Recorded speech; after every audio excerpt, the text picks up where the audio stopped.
Most of you guys don't know about flow training. Flow training is very good for everybody in every martial arts to learn. We use a lot from the China system when we're doing joint manipulation. We have Chi Sao boxing, we have Chi Sao. All of those are a type of flow training. What you want to do is develop that engagement and control of yourself versus an opponent. For our stuff, our principles are more for self-defense at this time. If you want combatives or street fighting, that's a different thing. You can use these, of course, for those types of fighting. But what we want to train for people to do is to learn self-defense. Self-defense is to disengage, evade, be ready to deal with multiple attackers, be able to see weapons, be able to get yourself to a safety position, maybe you have to up a weapon and so on. But that's where we're looking at with this type of system. So if you want self-defense, Jing Shen Kuoshu. Okay guys, this is a risk control drill that you should do with partners. You can gamify it nice and easily. For this one, we're going to start off, say somebody's throwing a punch and I'm in there, I got punched a couple times. A lot of people will get to this position where they're trying to control a boxer's wrists, okay? So we're going to start talking about how to take control. And for now, I'm going to show you 10 basic escapes from this grip right here, this high grip. All right, so if somebody's getting you in this high grip at first, the first and easiest one to go through is to snap and release this. Now when I'm doing this, I'm not pushing back into him. So see if I push back, how he can give resistance. If I try to go this way, he can resist against that. What I want to do is maybe give a little bit of pressure, so he's pushing, and I want to bring my hand back towards me, let the elbow point over top, and notice how my body rotates outside his elbow. I put the flat arm over top of his elbow, and then from there, I snap it loose, and I could strike, or I could take other techniques. So he's got this control.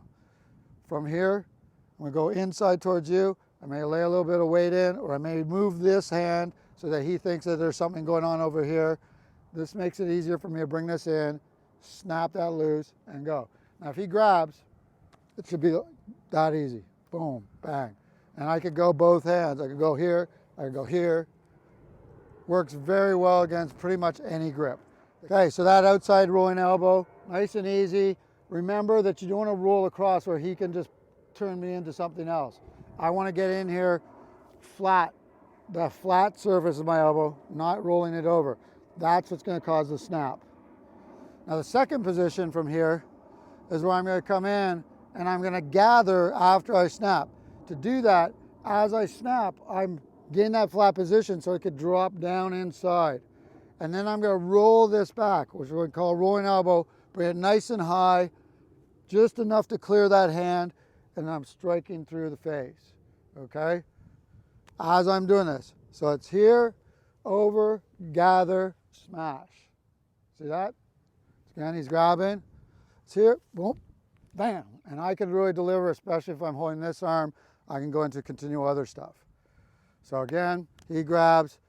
First section is to clear. Second is to pivot back, squat with my hip, bring that strike nice and high, catching anywhere in that angle, around his chin, jaw, angle of the jaw, back of the neck, back of the skull. Third one that we have here, so this time I'm going to wrap him up. So I've gone through first position here, I snap it. Now as I gather, I'm going to gather up and around, and I can now bring him into knee strikes, base of the skull strikes, takedowns, and so on. The wrap is such a great control. In a self-defense situation, the reason wrap's good is because as I go here and I get that wrap, I can use my weight, like we said, use my swing step, boom, redirect, and I can get the hell out of there. Remembering that the goal eventually is not to get engaged in the fight. Now, if you're training for that, cool, but I'm talking mostly self-defense here. So if I'm here and I'm going like this, the wrap might just be enough for me to get out of the way, okay? Next one, again, watch that you're not pushing where he can use that strength to resist.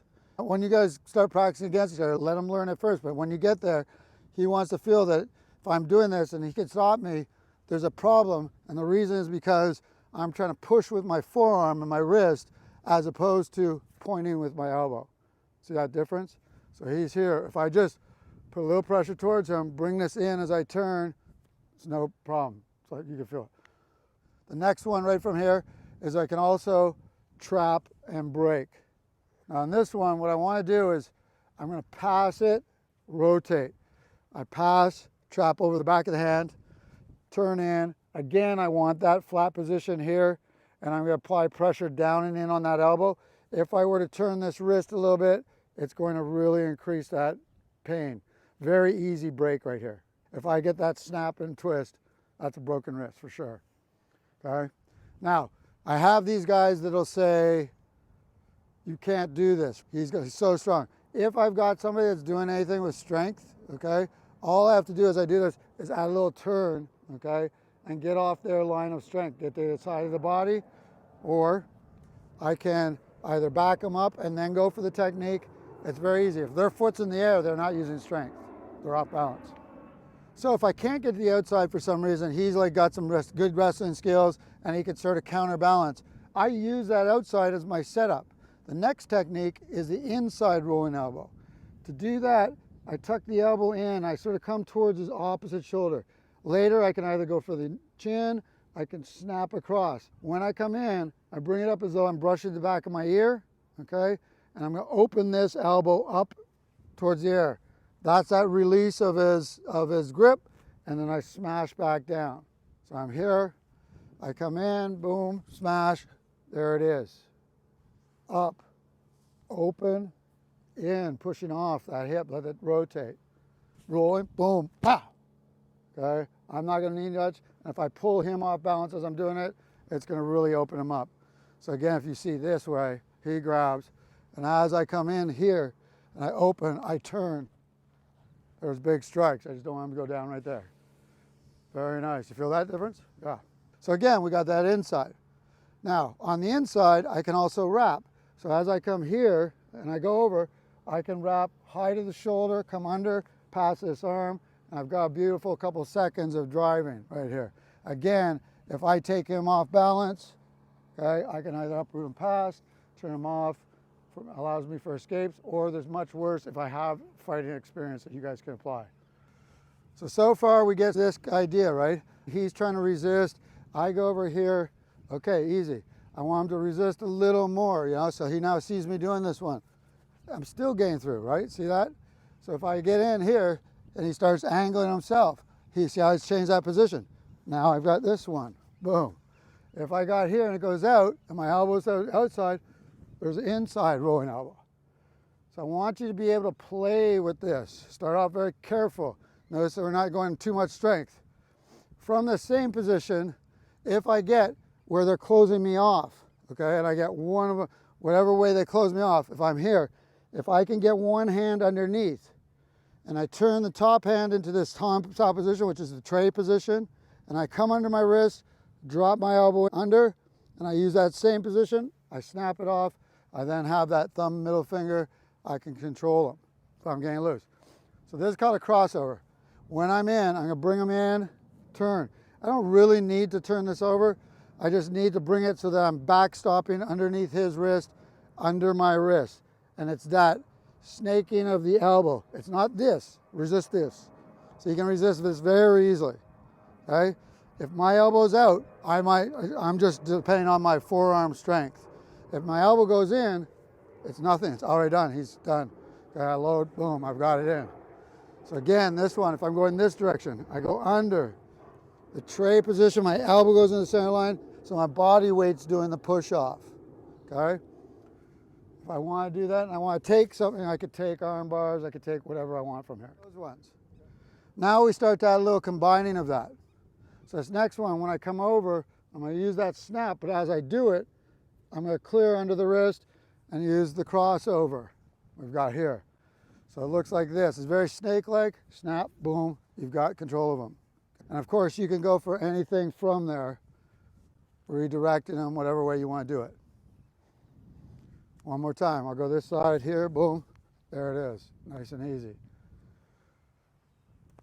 So we had that one, so we did the snap, the crossover, and redirect. Well, that's called bridging, we'll get into, so see the bridging one that we did. right up in the corner. All right, so this one here, as I'm going under, I can now do a really violent one. Trap, holding that hand in, there's the break, okay? From here, now if he's holding on, okay? If he's holding on, as I break, I go under, I come off with it.